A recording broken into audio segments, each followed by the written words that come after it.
Three, two, one, and welcome. Good morning, Adee. We have a super special guest. She is founder of WEGS, Working Against Gravity, and even more exciting, a brand new mama. You are a true BAM, badass mom. So welcome. Oh, thanks. I love that. BAM. I like that. Happy to be here. So tell us, what's going on? How are you feeling? How's been your recovery? How's Shy, right? What's up? Oh my gosh. Well, I feel all of the things. I had like a pretty abrupt introduction to motherhood. I had Shy at 36 weeks and 2 days.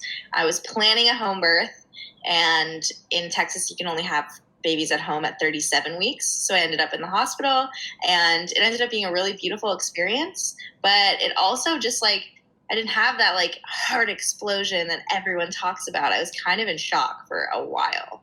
But now it's 4 months later, and I definitely am feeling sometimes I'm I don't even know if my heart can take it. It's just so much, so much. I think I'm still super emotional. But yeah, I'm super excited about life. I love the challenges that parenthood brings. I love how it's changed my marriage. I love how it's changed me. And also I'm tired and I breastfeed all day. We have someone living in our house right now. He's living here for 3 weeks, and he walked into the house yesterday and he goes, "You're always doing one of two things." And I'm like, "What are those two things?" He goes, "As I'm breastfeeding." He's like, "You're either breastfeeding or pumping." And I'm like, "Yep, that's my life right now." Well, you know what they say, that breastfeeding in the first year, it's I can't remember the exact numbers, but it's literally the equivalent of a full-time job. That full-time job includes 3 weeks paid vacation.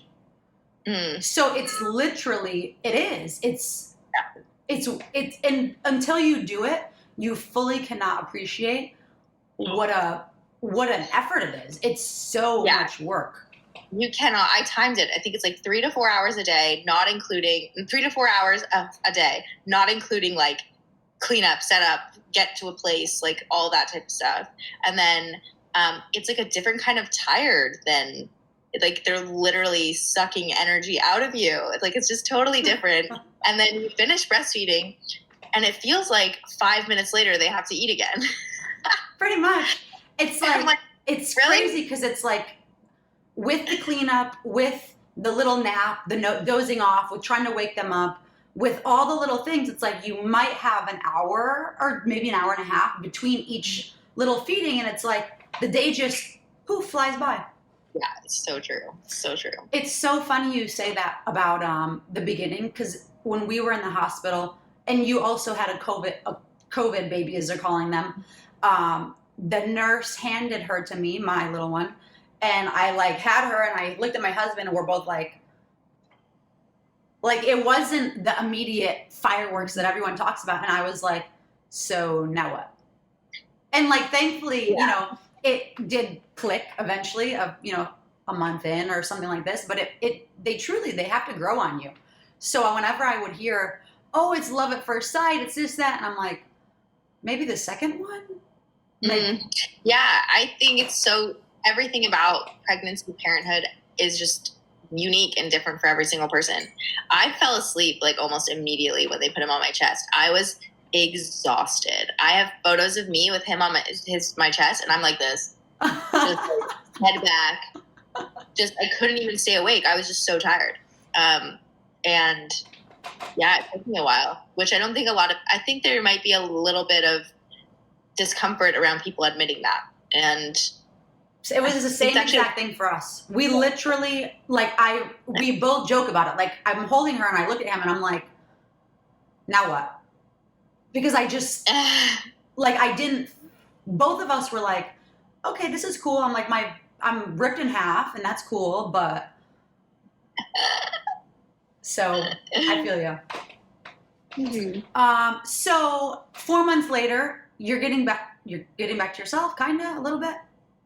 Yeah, kind of a little bit. I'd my new self for sure. I don't think I'm ever going to be back to this my old self. I definitely have moments where I'm trying to be the same as I used to be and also a mom at the same time. And it's just like too much. And then I get to the end of the day and I feel like my entire day has been programmed. Like every single second of every single day is just like go, go, go, go, go, go. And I have a really high work capacity, which is like a strength of mine. And so I can get through it. But then I notice I'm not really present in much of my day. Like I'm just not present. I'm not present with the baby. I'm like moving him to change him, or I'm moving him to put him in the car seat, or then I'm putting him in the chair so that I can go and do something, or I'm wearing him. Like I'm not 100% present and giving him my attention. And I need to like remember to slow down. And he's like got so much going on right now, even though you can't tell.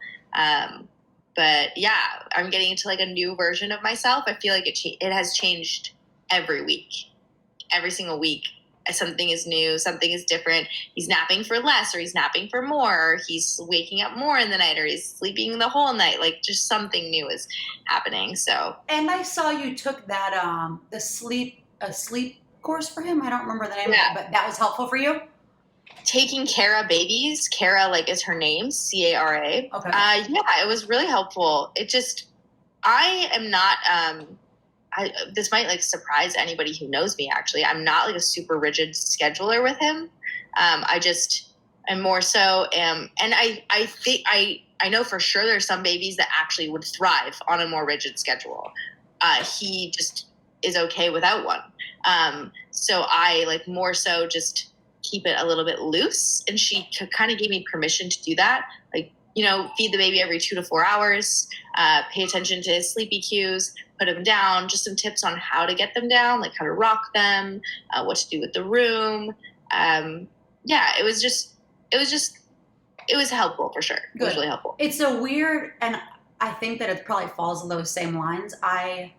When I had my little one before, I mean, it's just go, go, go, working on business, working on like just literally we used to wake up at 4 in the morning, 4:30 in the morning, go to work, like just have our workout, do all the stuff, and then you finish it, you know, try to be done by 8 at night. So having this almost seems like once she started sleeping a little better, like now she sleeps a solid, I can put her down and she's there for like 7 to 8 hours. So now, and that's only been recently, it's like, wow, I'm feeling human again. But it's wild because everything up until this point has literally prepared me for what's happening. And it's crazy because it's like, you can't understand until you're there. And I remember people saying like, well, you'll see. And it's such a funny thing because it's like everything happens, I mean, when it's supposed to happen, but also everything that you did in your previous life will prepare you for this. Yeah. I would imagine that you feel the same, but being like really grateful that I spent a lot of my time before having kids, like really ingraining good habits in around my physical health, around my exercise, around my nutrition, around my time management. And so to build those skills now would be really difficult, where now I can lean on them now. And I'm not perfect at all, but I have this like base foundation that I built over the past 14 years that I can now feel confident. Like, okay, it's hard for me to get too far off. 100%. No, you're absolutely right. And it's so funny because whatever I think, and it's in CrossFit, it's like whatever the lowest baseline is basically like, I can't remember exactly the way they word it, but basically when I was pregnant, I worked out all the way until the day I had her because I ended up going to 41 weeks. So I went too late, and I was like going for 8-mile, 10-mile walks, like in week 41, hoping that it would push her out a little bit. Dang, what were your ankles like at that point? Oh my God. You know why it's crazy? I only got swollen ankles when I came home from the hospital after having her. And they were like softballs. They were huge. Yeah. I got really swollen after having him too. Only after. I was in shock because everyone said swelling before, and before I didn't have any. It literally was just here. Yeah, that's so cool that you could do 8 to 10 mile walks in 41 weeks. I took my dog and we just would go through Central Park. We would loop and loop. And I remember talking to my grandma one day on the phone, and because of course I'm calling everyone and keeping my mind occupied. And she was like, well, what are you going to do if you go in labor? And I was like, I don't know. My husband, I don't know. We'll figure it out. Like, it's New York. There's a hospital. There's something, like, it'll be fine. But it's crazy because I guess she was comfy in there. She didn't want to come out. Mm-hmm. I mean, they have their own schedule, I believe. Mm-hmm. There was zero reason, like negative reasons why he would have come early. I've asked every single person possible. I had no gestational diabetes. I had I was healthy. I had low blood pressure. I didn't have any indication at all. He just wanted to. Yeah, he just did. And he was 7. You were going to have a midwife? Is that, you were planning to do that? Yeah, I was planning to be with a midwife, and I ended up having midwives in the hospital, which was great. Nice. But he was almost 7 pounds. And I'm like, if he would have stayed in 4 more weeks, I would have had like a 9.5-pound baby.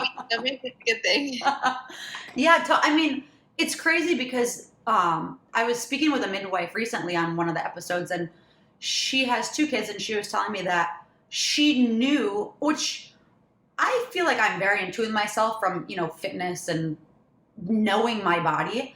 Mm-hmm. But she said she was at a whole nother level. She said she knew that the one was going to come early. She knew the personality just from being inside her. So I'm really curious for next time. I'm going to try to hone in on it a little bit more. But I think that yes, environmental factor is a thing, but they have their personalities pretty set out, even inside. Mm-hmm. Yeah, I, in retrospect, had many signs that I was going into labor, and it was my first, and I had no idea. Wow. I had many signs. I had, real heaviness. I was feeling, heaviness. Every time I would wipe when I would go to the bathroom, it felt really uncomfortable. I was having, some bleeding during sex, but that's normal. Yeah. I was having, Braxton Hicks 5 times a day, throughout the day, all day long, but I thought that was totally normal.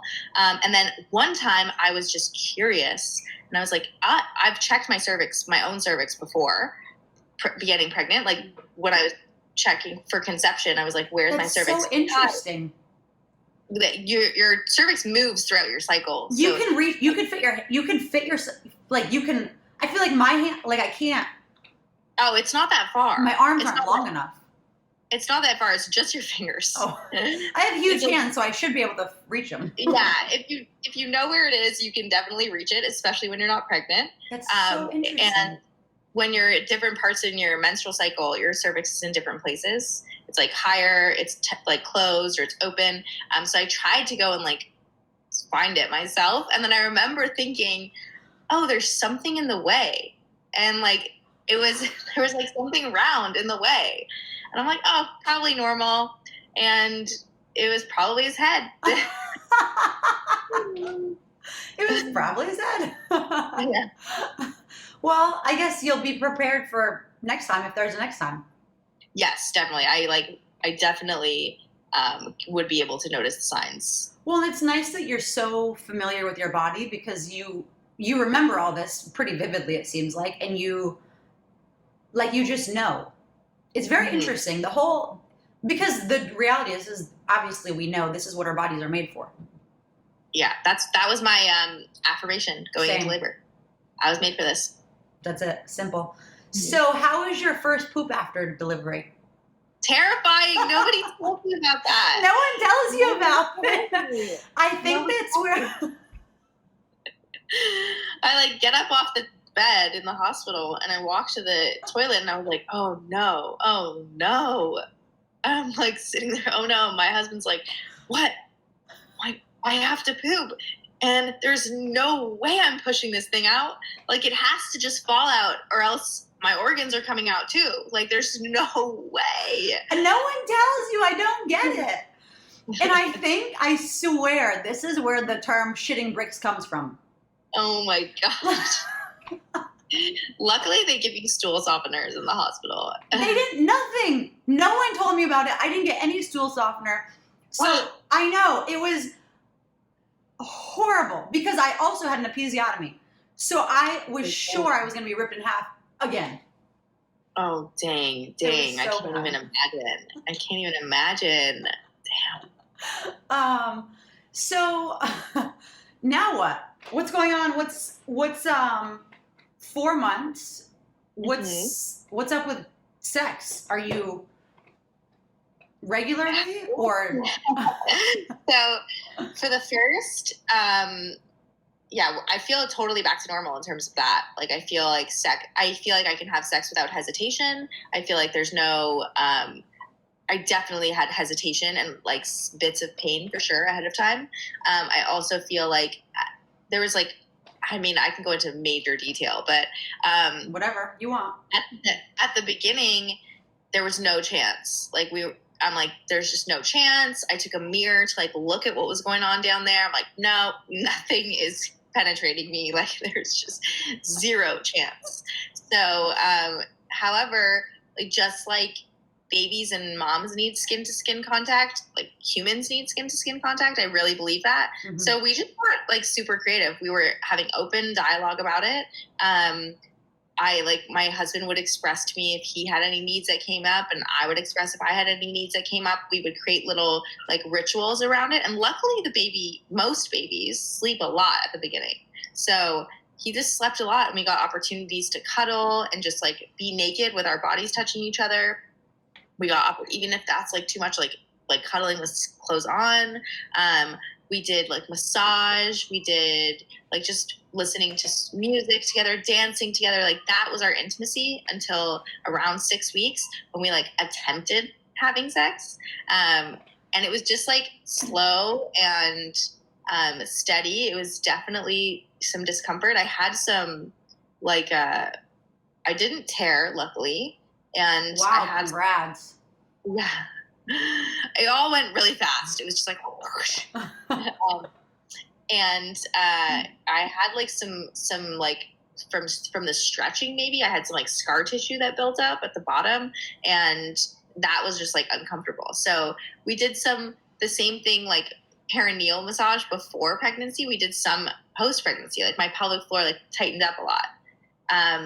And I could even feel like air kind of like going in and out, which felt super weird and not comfortable. So, because everything was kind of like loose and tight and not normal. Well, it's normal, not what it was before pregnancy. So it just took some time, but we have, sex for us is kind of like exercise. Like, it's not really an optional thing. It doesn't have to be penetrative sex, and it doesn't have to be oral sex. It doesn't have to be that. It just means like scheduled time to intimately connect with one another, and that is every Tuesday and every Saturday. Like, it's just happening. And then if it, just because, I mean, I don't know a lot of people that have been married for 5+ years that are having 3 times a week spontaneous sex. Like, it's rare. If you're those people, good for you. That's so awesome. I'm mega jealous. I don't feel that spontaneous emotion come up. I need to like be coaxed into it a little bit, and I need to, like, having set space for it. It really helps us. And even if we're not really in the mood, like 10 minutes in, we're gonna be. So simple. We schedule it in, and if it happens more than that, that's extra credit and awesome. And now it just is like, there's a lot of trust that's been built from that period of time where we had to talk about our feelings and talk about what was okay and what was not okay and work on those boundaries. But now we're like pretty much back to normal, except there's a baby around. So like, we're actually not, we don't think it's weird if he's in the room. I mean, it's not like not weird, but part of me thinks that the energy that goes into the air from like the parents intimately connecting like that, I feel like is good for him. Like, feeling our love for one another and feeling that, I feel like it's good for him. But he's there, and it's totally okay. And we also have done a couple things, like we have booked a hotel room, and we don't use it for the night. We don't use it for overnight, but we get like a friend or a babysitter or something for just a couple hours, and we'll go to the hotel room in the middle of the day for a couple hours so we can be totally alone. And especially now in COVID, like hotels are cheap. Yeah, it's a great idea. It's actually brilliant. Yeah. So we just went, one day we used the pool at the hotel with the baby for the day, dropped the baby off, came back to the hotel room, just had sex in the hotel room and enjoyed, like, lay in our robes and enjoyed baby free time for, I think it was like 3 hours. And then we went back home. And yeah, just like finding ways to be intimate and being okay with him being there and finding ways to get away from him a little bit. Yeah. No, it's a wild thing to find your independence while being a mom, because yes, my husband helped. Like, I don't know what I would have done without him, but also to some degree, it's like you are his everything. Like you're the rock. I don't know if you have a dog, but you're the rock for the baby. You're the rock for your husband. You're the rock for every single creature in your family now. So you like finding your being wife, being mom, being fur mom, like finding your independence within all those things it's a real thing. Yeah, I actually feel like having sex helped me do that. The first time that we actually had sex, it was kind of an emotional experience just because it reminded me that I am still an individual outside of being a mom. Like that sexual exchange of energy is so far from the energy exchange that is happening between me and the baby that like it's just my own. It's only mine. It's something, a part of me that's not being shared with him, and it's just it reminded me, oh yeah, I am my own person.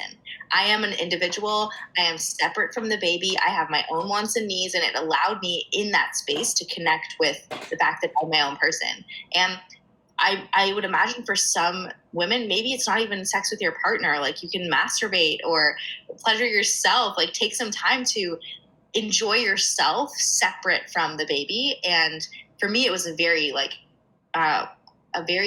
eye-opening experience. I did not expect to feel that, like reconnecting with the fact that I'm an individual aside from being his mom. Totally. It's so easy to forget because they need you for everything at this point. Mm-hmm. And so it's so easy just to get wrapped up in, no, I need to do this and I need to do this. I got to change him. I got to feed him. I have to, where it's okay to just let him be for a little bit. Mm-hmm. What are you doing for babysitting? It's like, cause in New York, it's so weird because I can't really find a sitter. Like I don't want to just have some, interview random who's getting off the subway or who knows what they're doing. And neither of us are from here. So it's like a weird, but do you have family or something down in Texas? We have no family in Austin. So just a little bit of context, we chose Austin specifically because it's a very high transplant city, mm-hmm. meaning like nobody here really nobody in our community has family here.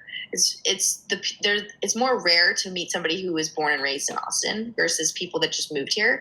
Right. So all of our friends don't have family here. So we kind of are family for one another. Yeah, which nice. Has been incredibly helpful. We also are the first in our community to have a baby. We have another one that's coming in December, and then people are starting to conceive. Like it's slowly starting to happen. So our community has showed up for us big time, like big time. And they kind of are getting this like practice for themselves. They love him so much and they are getting practice. So they're always available to us. And we have a friend who is also my doula. Her name's Mallory Jax. And she comes 4 days a week and she just helps out with the baby for 4 hours. It's amazing. And like 10 to 2. Yeah. And so like she's with him right now. That's why I'm here. And she is a friend that we know and we trust her and she loves him. And we actually interviewed 3 other people, and it was every single one of them was just terrible. It was just so terrible.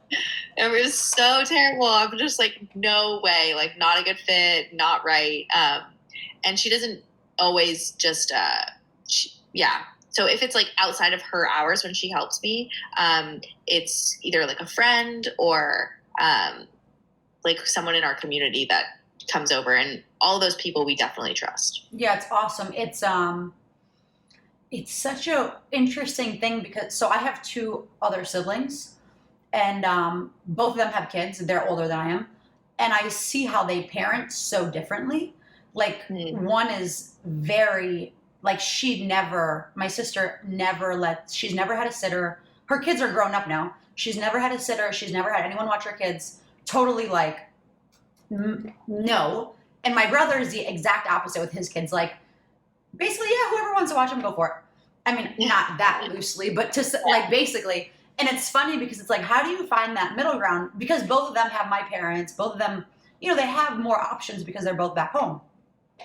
So with us, it's like, how do we, especially with COVID. So that's really good to hear. Yeah. It's definitely been weird with COVID for sure. But every family is totally different. There's an episode of the Tim Ferriss podcast, Brene Brown was on it, and she talked about 3 different kinds of families: parent-centered families, children-centered families, and family-centered families. And meaning like a parent-centered family, let's say it was her family, and she's like, okay, I'm going on all my book tours, I'm doing all the dates that I want, and the family's just coming wherever I go.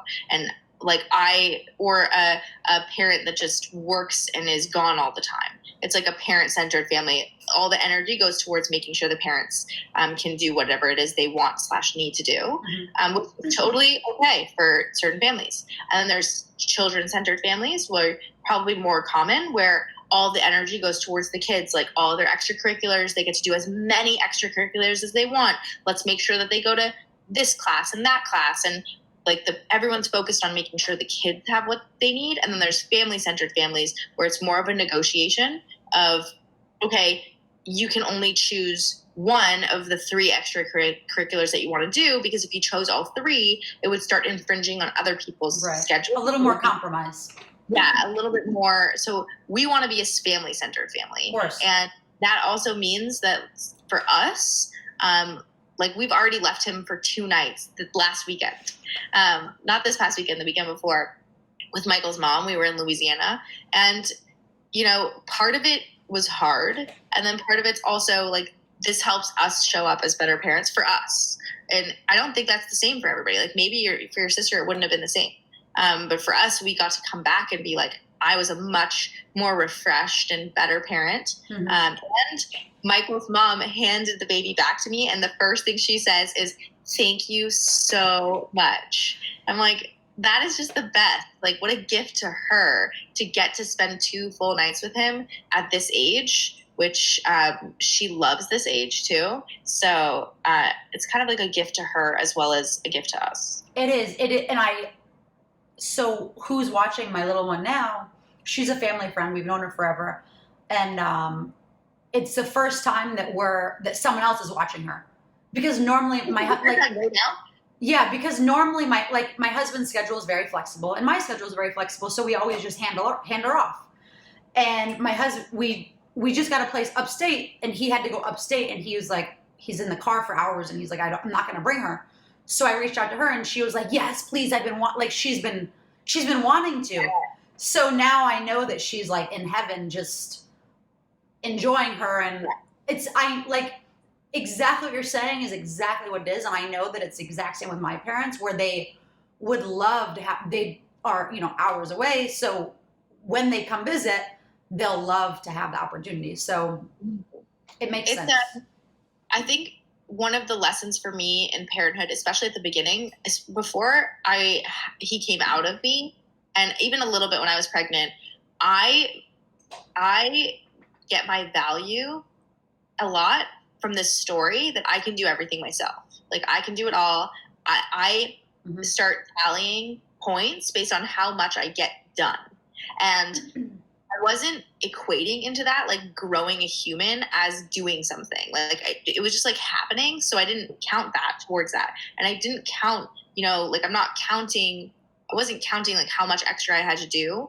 And so when people would ask me for help, I don't like the feeling of like I need their help. I prefer the feeling of I could do it myself, but I'm going to let you help instead.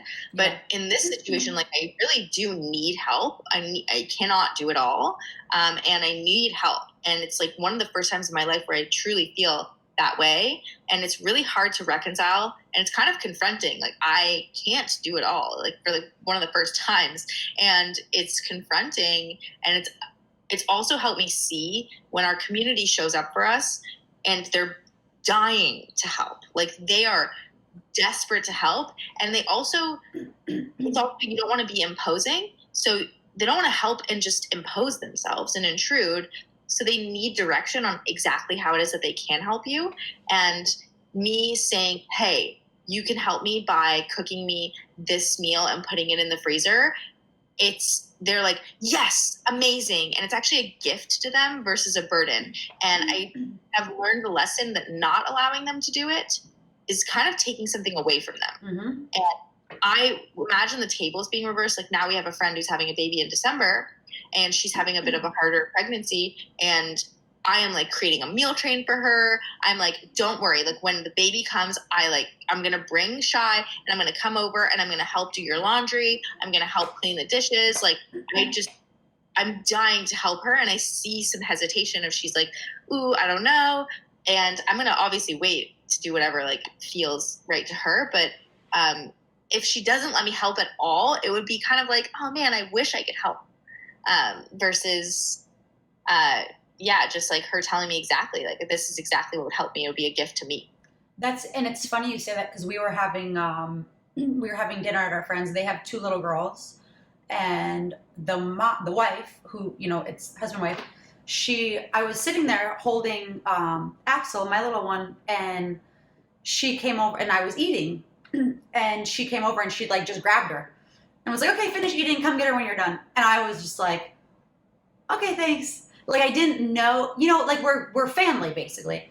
But it was just so cute of her to just, okay, come get her when you're done. Like, to give you that 5 minutes or 10 minutes or whatever to finish your plate, because you don't know you need the help. For sure. Because you're just Absolutely. so used to always holding them. Mm-hmm. Yeah. And how much more enjoyable is your meal when you have both your arms? Both hands. Like, yeah, both hands, and not wearing, like, if you're wearing the baby, you have to like lean so far forward. Like, it's so much more enjoyable. Yeah. Our friends do that. I have a really close friend here, and she'll just like, literally any chance she gets, she grabs that baby. It's nice. I mean, and I totally get what you're saying about being independent. Just, you are used to doing it by yourself, but no, it's a serious thing to have a community. And then I also was wondering with you about, because you were a serious athlete before. So what's up now? Are you? Yeah, I do this thing. My friend and we have this little community that we've created between ourselves and like whoever else wants to join. It's like totally this, we call it Too Easy. And it's like, what could make your workouts feel like it would be too easy to get it done? Not like you have to go too easy. If you're in the mood to push hard, then go push hard. But if you think that like you have to do a workout and feel sore afterwards, and that's the only way that it qualifies as a workout, or, you know, some days I'm just like, I want to go for a walk instead. I want to move my body every single day. I feel best when I move my body every single day. But I'm just not interested at this point in my life, and maybe that'll change in the future, to push myself really hard and to spend that much time in the gym. And it's just not a priority for me right now. There's other things that are super high priority, but fitness is not negotiable. So right now I'm just going to the gym, and if I have the baby, then I'm taking him with me, and I'll do something lower intensity so that it's not a big deal if I have to stop in the middle and give him attention. Or if I'm doing something higher intensity, I just don't care what my score is or what my time is, or I just don't care. And I'm just trying to move my body every single day, and just that is where I'm at. It's a wild thing how, because I remember maybe 2 years ago, 3 years ago, 4 years ago, it was such a thing with where I was working and who I would work out with. And, you know, we'd spend hours, like just hours working out. And it's so easy to get wrapped up in that life. And when you transition out of it, because I switched jobs and then I ended up just then I got pregnant, and now I'm like, okay, I got 30 minutes. What can I do with the most bang for, like, the most bang in this short amount of time? And it's really interesting how, and it goes back to having those basic fundamentals and being able to lean and have a strong base and foundation of, I can, like, thankfully I know how fitness works and how to get a good workout in, and I'm not just doing random exercises. But it's like, you don't really need that much time to have a really good workout. Yeah, so, and you also, if you random exercises works, that gets you in the gym, moving your body. It doesn't matter. Like, it doesn't matter. It doesn't need to be a program.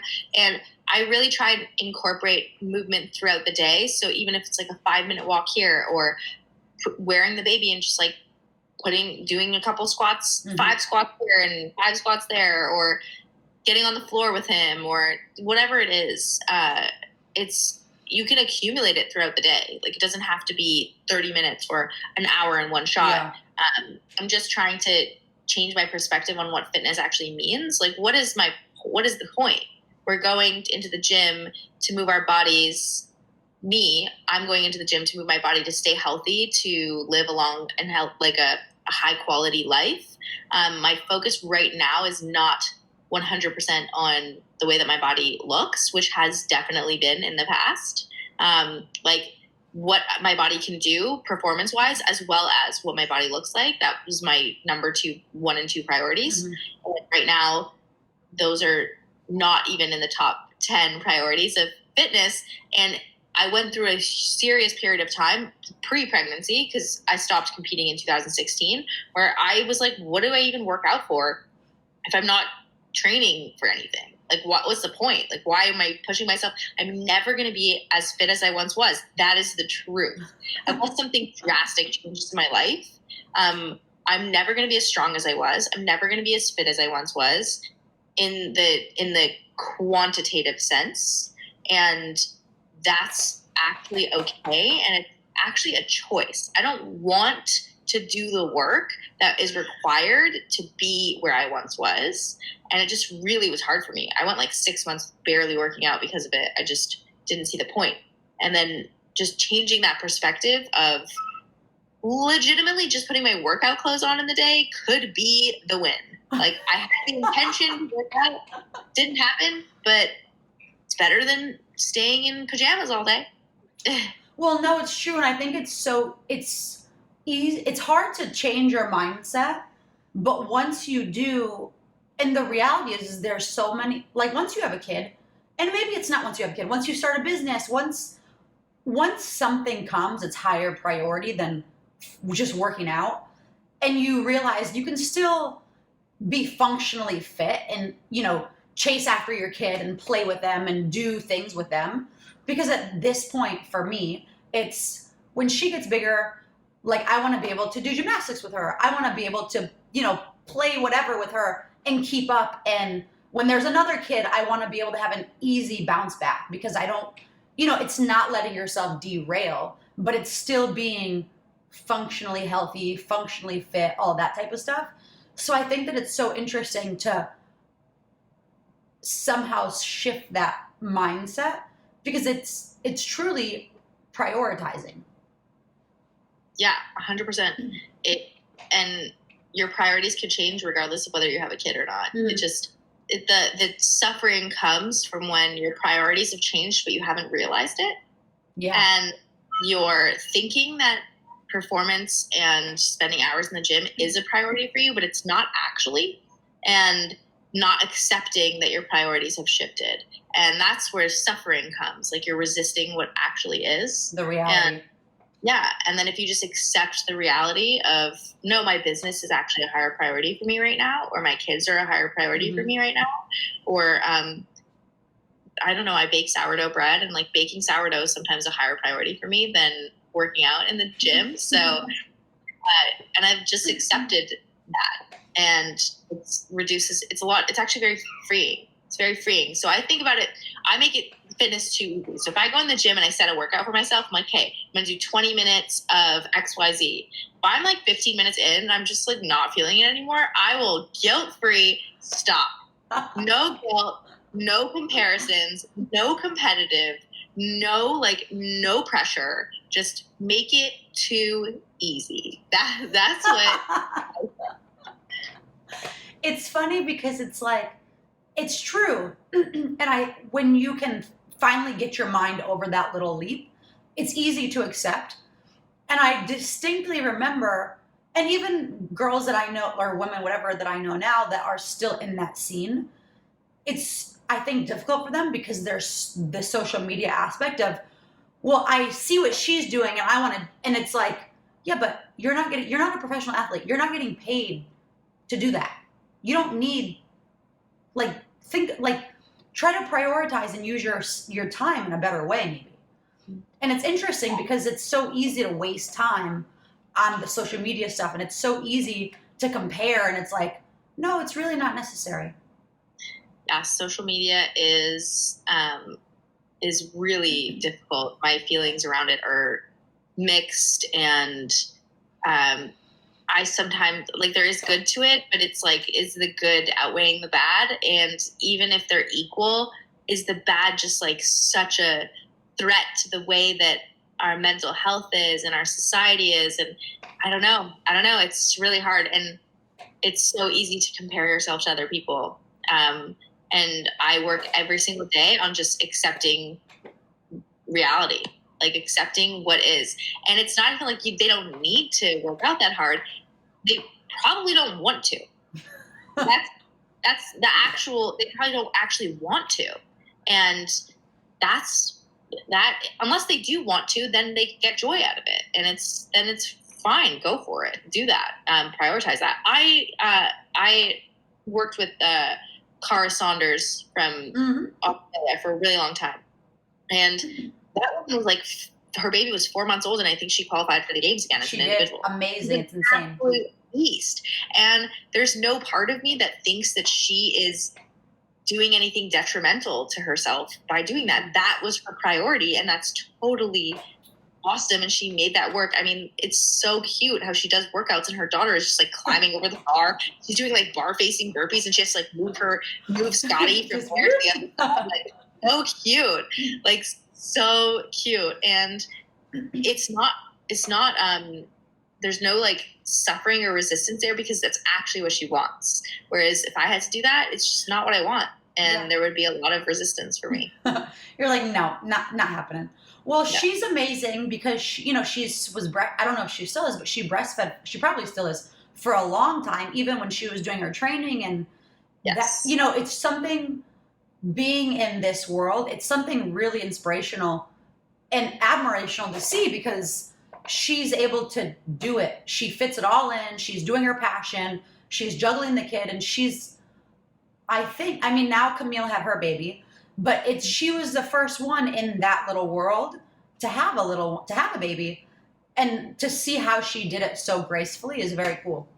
Yeah, she's incredibly inspirational, along with multiple businesses. And yeah, she is, I'm so inspired, and also don't want to compare myself to that. I think that the comparison game is hard. I've tried to learn, when you compare yourself to somebody else, you can't compare pieces to pieces. Like, I can't compare my butt to your butt. I have to compare your whole life to my whole life. And if I really want something someone else has, and I don't want you don't get to pick pieces of their life. Right. You get all of it. So you have to think, like, would you be willing to trade your whole life for their whole life? Mm-hmm. And almost every time, for me, every single time it's a no. Like, every single time it's no. Like, maybe I would want that person's butt because it's perfect and has not a single dimple in sight, and it's just amazing. But do I want every other part of their life? No. Definitely not. I my life. But I can't just have her butt and that business and that person's schedule and their money. Like, I can't have all of that and still have all the amazing things about my life. It just doesn't work like that. No. And I think that when you could see things for the way they are, that's when you're in a good place. Like, things are healthy. Just see it for what it is, and that's it. That is to me peace. accepting what is, whether it's good, bad, or terrible. And I've had so many conversations with people around why the parenthood just hasn't been crazy challenging in terms of like what I had expected. I had heard, you're never going to have sex again. You're never going to have date night again. You're never going to sleep again. You're never going to do like, and it's not to say that it hasn't been challenging moments. And I do have a relatively easy baby. So that is a thing. Yeah. And I'm also like, I don't know. Does it always work out? Like, I don't know. Everyone's like, well, he's really easy, or well, wait till he crawls, and I'm just like, how much of that is noise and how much of it is, I've worked really, really hard on accepting what is, whether it's good or it's bad, because I truly believe suffering is wanting something to be different than what it actually is. And it's like that there's a dissonance there that creates tension. Like, I am overweight and I want to have a ripped abs. And if you keep telling yourself that, there's like this tension that develops because you're not there. You're putting that pressure. Yeah, and accepting like, I am overweight. You can accept that. And not accepting it is suffering. Accepting it, whether it's something you want or something you don't want, it is what is. Mm-hmm. And that is, to me, peace. Like, it's peace. Absolutely. And from that place, you can do something about it. From the other place, you've created tension, and it makes it hard to get into action. Absolutely. It's an interesting thing when because I remember hearing so much noise also, especially with COVID. Even now, people, I'll have her at the dog park with me or whatever, and they'll say, oh my God, it must have been so hard. It must have been so difficult. It must be in COVID. And I'm like, no, actually it was peaceful because we didn't have, people keep their distance, which is nice. And like, I typically look at things always on the optimistic point of view. So it's interesting when exactly what you said, oh, when she crawls, or oh, when this and when that. And I'm like, well, I think it's all perspective. Like, mm-hmm. Thankfully she is this very easy baby, and it's just been enjoyable. So I also have a really hard time. Like, I just try to keep everything outside of my little invisible shield because and I do try and think of the example. Like, Camille is a great example as well. Camille's a really good friend. She was in the NICU for 80 days. And that's really like, there's nobody that can say that she didn't have a really challenging situation. Okay. Her baby still has reflux. She still cries every single time mm-hmm. she feeds her.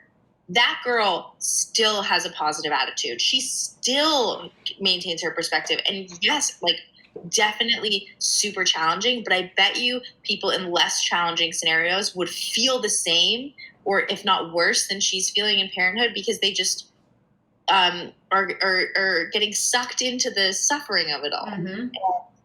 She's a great example. She has a real, like, and I'm talking to her off of social media. So maybe some people are thinking, oh, on social media, she's making it seem like she's doing it all. No, she really is like maintaining a positive perspective. She's taking care of herself. She's getting in the gym. She's mm-hmm. asking for help. She's doing all those things, and it's really challenging, but also she's enjoying it, like enjoying every single second of it. So if she can do it, we can all do it. Oh my gosh. And it's, my husband and I talk about it with our parents, because there's 4 of us and there's 3 of, like, he has 2 other siblings.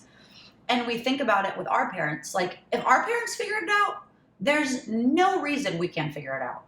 For sure. Like, and I don't want to suffer the whole time. Yeah, make it enjoyable. Have fun with it. Yeah. I don't want to be wishing away time. Like, oh, it'll be fun when he gets to a year. It'll be fun. No, it's fun right now. Or it doesn't have to be fun right now. It is what it is right now. And I can be. Well, thankfully, it seems like he's this easy little guy. And same with us. It's so cheesy and very cliche, but she is truly a bundle of joy. Like, it's so fun. And I never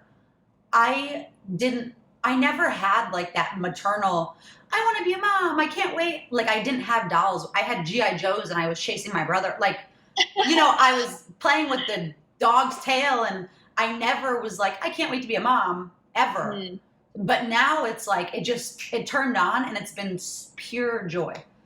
That's amazing. It's so good to hear. But if you're listening and you have a really difficult baby, I'm not trying to invalidate that. I think it's valid, and I think we will continue to go through challenges. And I think I'm going to go through challenge. You're going to go through challenge. It's going to be challenging 100%. It is already challenging in some ways. And I don't mean to say that, like, you're not valid in being challenged by it all. And I also want to challenge you to just accept what is and not wish for it to be different. It's like adding pain on top of pain. You're already process. You're already experiencing challenge, so I'll make it more challenging by wishing it was different. Just accepting it is for what it is and taking it, day by day, and that's it. Mm-hmm. I feel like I have so much more that we could very easily talk about, but I know that you're on a tight schedule. Mm-hmm. So mom schedule, you know how it is. Yes, I totally do.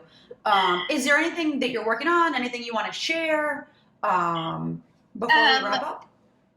I mean, my company's called Working Against Gravity, and we do online nutrition coaching. So if you have any type of goals in terms of anything that we talked about here resonated with you, this is all the vibes that are infused in the work that we do. We help people lose weight, gain muscle, mostly around people who have some level of performance in their life, whether it's like I want to perform the best as I want as a mom, or you were an athlete and are no longer, you're a high level athlete, a games athlete, or whatever it is. We work with mostly those types of people, and we also help people become nutrition coaches if they're interested in that as well. That's like mostly what we do. We have a pregnancy program. We have a postpartum, like we can work with people postpartum. We don't do any like medical nutrition therapy, so we're not helping you balance your hormones or things like that, but definitely an accountability partner that's probably been through whatever it is that you're going through, or has worked with many people that have been through it. And we support people in that capacity. And I saw that you had you have a big array of staff. You have, how many coaches do you have there? We have just over 30 coaches. Amazing. So I'm sure there's someone compatible for whoever's listening if they're interested. Yes, definitely. Awesome. From moms to triathletes to mountaineers. We have all sorts of different kinds of coaches. Amazing. So I'll click through a link here for anyone who is interested in that. It's a great program. I've heard so much about it, so I'm really happy I was able to catch up with you, hear about that, but mostly, what's going on in life and keeping up to date. So yeah, thank you for your time, and be well and stay well. And yeah, thanks for having me. It's so nice to go on a podcast to talk about motherhood. This is my first one. Oh, good. Awesome. I'm happy to hear. Have a good night. See you.